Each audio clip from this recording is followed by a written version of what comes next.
One of the tricky things about dealing with Kundalini awakening is just spending a lot of time in bed. Well, I certainly do. Um, for me, people get all sorts of things. Chronic fatigue is a common one. Not something I've had that much, actually, touch wood. But chronic illness seems to be coming up a lot, and I'm getting tonsillitis right now. I can feel it coming. I'm not 100% sure, but I'm 90% sure because I just recognize the symptoms before I see the tonsils actually swell, and I'm usually pretty good at sensing it coming on. And so I've had this chronic illness for a long time.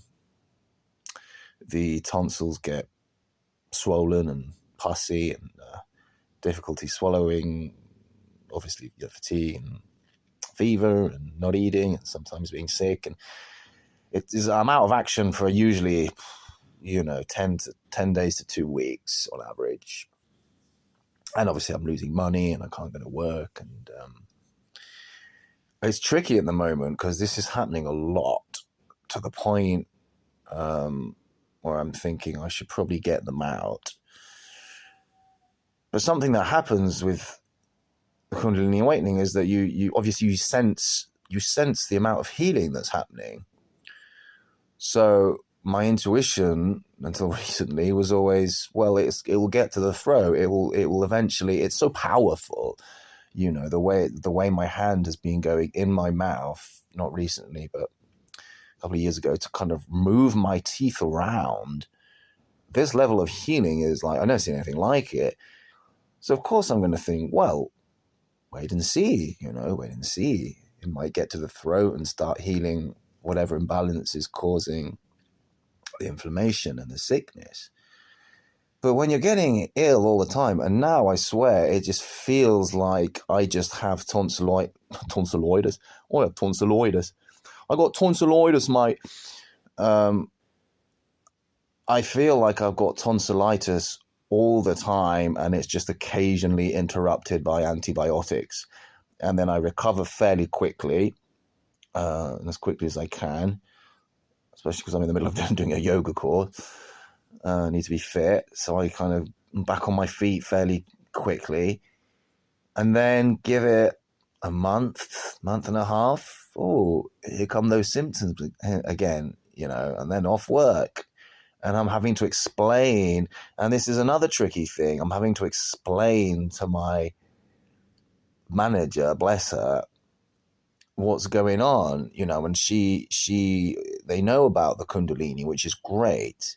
I'm glad that I spoke up about that, and I have a rapport with them and their understanding, but it's difficult to use Kundalini as an excuse for everything all the time, excuse for being off work. And obviously I don't use it as an excuse, but what I sense, and again, I don't know this, is that people go, ugh, his Kundalini, he's off work, his Kundalini, he's like, he's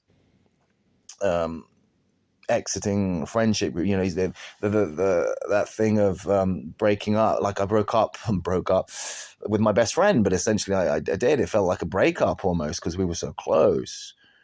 And and I'm trying to explain all these things to him, like it's the Kundalini. I don't know what to tell you. Like I don't, and I can just see the eyes rolling, and people just thinking you've kind of lost your shit a little bit, or it's really tricky. It's a tricky landscape to navigate. It's really difficult.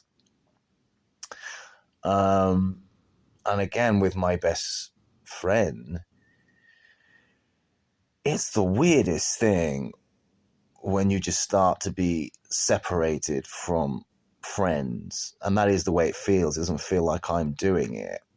But I can't possibly explain that to him. And the weird thing is about this guy is that I still see him as my best friend. And the other day there was a stand-up gig coming up, and I had the instinct to call it, like, let's go to this. I was like, oh yeah, no, we're not, that's not a thing anymore. It's like, oh shit, because I still see him as my best mate. But every time I try to pick up the phone or kind of explain something, I just end up putting it back down, or like I think he's blocked me from everything now anyway. And it just feels like, it really does feel like the universe is putting a barrier down, and it's not your doing, and it's just so confusing, because part of me is like, I don't care that I'm going through a Kundalini. We can still hang out. Why not? We can go out. I see you as my best mate. We still have the same sense of humor, the same history. It's like, well, why is this happening? Like, why? I have no ill will against you. Like I can tell he's really upset because he thinks I abandoned him, and like, yeah, it's literally like just like this cognitive dissonance somehow. It's just not computing anymore. Like, does not compute, and there's nothing. You keep going back to it because it feels harsh, or it's like, come on, man, just sort it out. Come on, give me a call. This is stupid. This is dumb. But it just doesn't happen. It's like I can't, and I swear to God, I'm not able to do anything about it. So you just wonder how you're being perceived by your friendship groups and your social networks and your work, and it's just and yeah, it's weird. So these are all tricky things to navigate. Very sudden changes.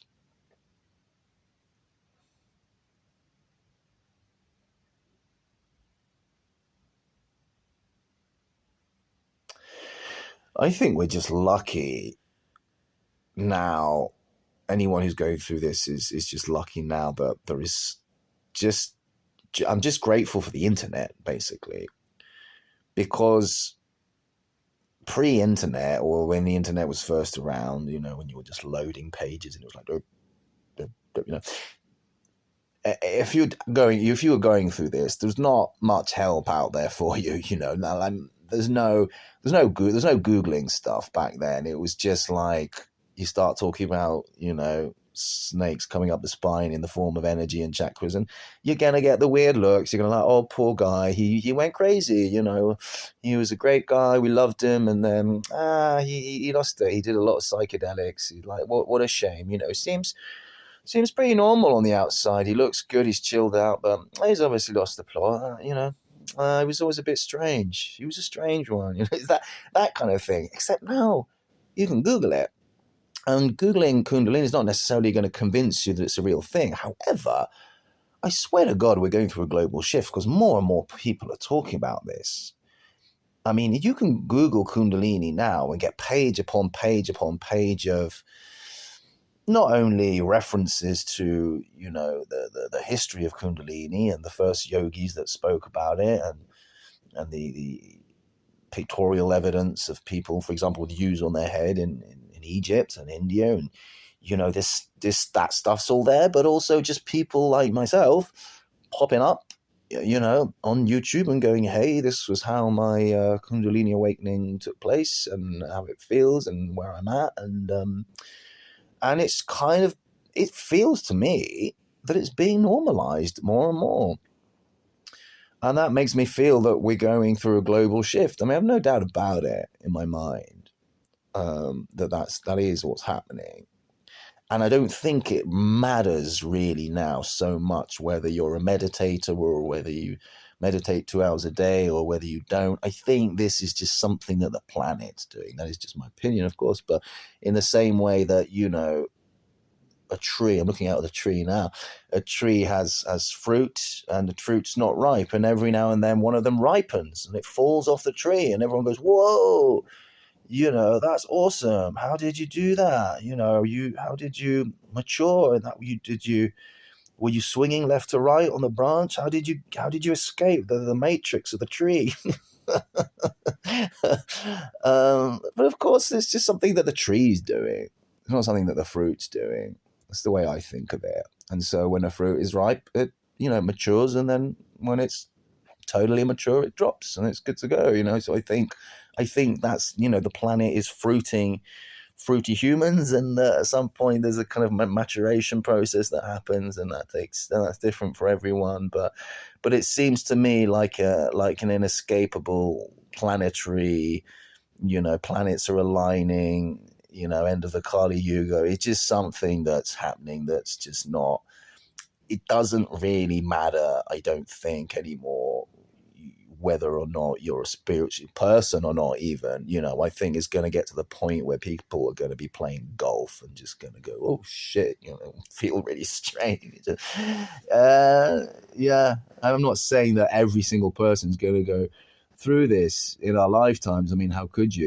If you're 80 years old or whatever, you might not, but I think the newest generations, and I think just a larger percentage of people will experience this type of thing. And I don't know, maybe they'll create their own communities, and maybe they'll branch off from the regular folk, or maybe we'll be demonized. I have no idea. This is all total speculation coming from a guy who's lying in bed with tonsil issues, so don't take it to heart. But it's just good to chat about it, isn't it? Anyway, I'll go back to my sorrow.